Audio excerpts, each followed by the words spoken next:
final installment of CentriNet's 7-week series on the building blocks of virtualization. I'm your host, Valerie Longo, Marketing Coordinator here at CentriNet, and our topic today is virtual managed security. We're very excited to have Jeff Hampton, Security Engineer from our newest technology partner, StillSecure. He'll be presenting the webinar today. Just a few quick housekeeping notes. We will be answering questions at the end of the session. So if you have any questions during the presentation, please use the question box on your GoToWebinar control panel. Also, we will be recording today's webinar, and it will be available on our website tomorrow morning, along with recordings of all the earlier sessions from the series. So without further ado, I will hand the presentation over to Jeff. Hi, Jeff. Hi, Valerie. Thanks, Valerie. Appreciate that. Thanks, everyone, for taking time out of your day to join us. Again, my name is Jeff, Security Engineer here at StillSecure. And today I'd like to provide an introduction into our managed security solutions, and specifically our virtual managed security solutions. Now, virtualization for us has been a focus and will continue to be a big focus for us going forward as more and more companies and our customers move into hosting their production applications and systems in the cloud environment, and as well as our partners who offer these cloud services. It's really critical that we provide both our customers and our partners the same level of security products as we do in the physical environment in the virtual environment. Now, most people and most reports that I've seen, the biggest barrier to entry into the virtual environment is security. So with that being said, we need to make sure the customers and the partners can offer these security products in the same way that we do in the physical world in the virtual world. So before we jump into the commonalities and the differences between the physical and the virtual environments, I just want to throw out a couple of terms here. So at a high level, the term cloud, it's been around for a while. It's gaining a lot of traction right now. It essentially is the ability to share resources, whether it's hardware or software. And then the virtualization piece, that makes it possible to share these resources more effectively in the cloud. So what we know today as our laptops, our desktops, our servers, these physical things have essentially been reduced to files like MP3s that could just be shared all over the place. And again, that comes with some security risks, and we'll talk about that. So these files, or instances, if you will, are able to share a set of resources like memory, disk, and CPU. And so you might be in a cloud environment, and so might 5 or 6 other companies, and you all might be sitting on the same physical box sharing those resources. And again, that's where I think some of the security concerns people have before they're entering into this market. So let's talk a little bit about some of the commonalities and differences between the virtual and the physical environments. Now, the virtual environment, you still need to have the same security practices as you have in the physical environment. You still need a firewall. Very key to have an IDPS or some type of deep packet inspection technology. Now, again, going into the cloud, you may not know where is that firewall at. Is it just at the gateway to the entire cloud environment, and then after that, everything's, it's a free-for-all? Same thing with the IDPS. Maybe it's just monitoring the gateway and not monitoring the inter-VMs, segregating that traffic and inspecting that traffic between the VMs, which is very critical. So these are some of the things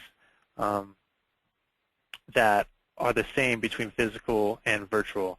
Now, some of the problems that are introduced on the virtual side of things, there's a lot, to be honest with you. I have a lot of experience with VMware, specifically vSphere 4, and you can take an instance, you can clone that instance over and over and over and over. So let's say that instance, for some reason, had some malware on it or a Trojan. Now you've cloned that instance 100 times and have deployed that out into the cloud. One example of a human error. So the ability to move instances between clusters, you can move these files around like it's nothing. They really make it easy. And all these features that they give you is kind of a reason for concern as far as security goes. So these are some of the problems that virtualization, and I think honestly why people are still scared and are taking a while before they really adopt the cloud or putting their resources, their assets, and their data in the cloud environment. So with that, we have come up with two solutions in the virtual environment.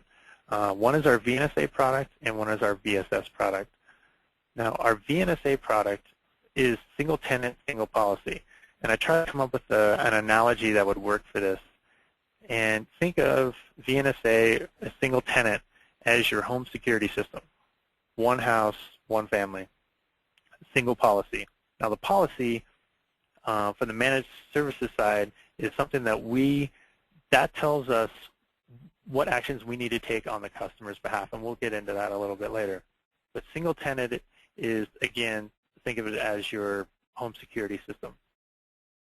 It has the same services that we offer in the physical environment: firewall, IDPS, web security, vulnerability scanning, log management, and PCI Complete, which we'll also talk about just a little bit further down. It's supported on ESX and Xen. And as you can see up here, this is kind of a depiction of the VNSA, and it's actually in line with the physical NIC and the virtual switch. Now, the virtual, about this real quick, is the ability in the virtual environment to segregate these virtual instances or these files, as we talked about earlier. And these are very critical to segregating these instances. You can also put firewall rules on these virtual switches, and they act essentially like a physical switch. So it's very key to understand that point when we actually go into talking about VSS. So for our data center partners that use VNSA, the nice thing about it is that there's no hardware involved with this. We just deliver them an ISO, which they keep in-house. And let's say a customer comes along and they said, I need IDPS. What they can do is they can easily spin up this instance and be able to offer them that service with no physical hardware within, let's say, a day, with provisioning everything included. So it makes it really nice. Again, with no physical hardware, they're just putting an ISO out there, turning up an instance, and off they go. Now, the ISO has all of our services on it. You don't have to turn on all of them. They're there. If you want IDPS, you can start with that. If you think you need some log management or some compliancy comes along and you need to do some vulnerability scanning, you can turn that on as well. So again, it's nice that this ISO has all of our services on it and ready to go. So the VSS is a little bit different, and that's a multi-tenant, multi-policy setup. And think of another analogy. Try to think of it as multi-tenant being an apartment complex, and you have one door that people keep had in their security code and they can get in, and then they have their individual doors into their own apartments.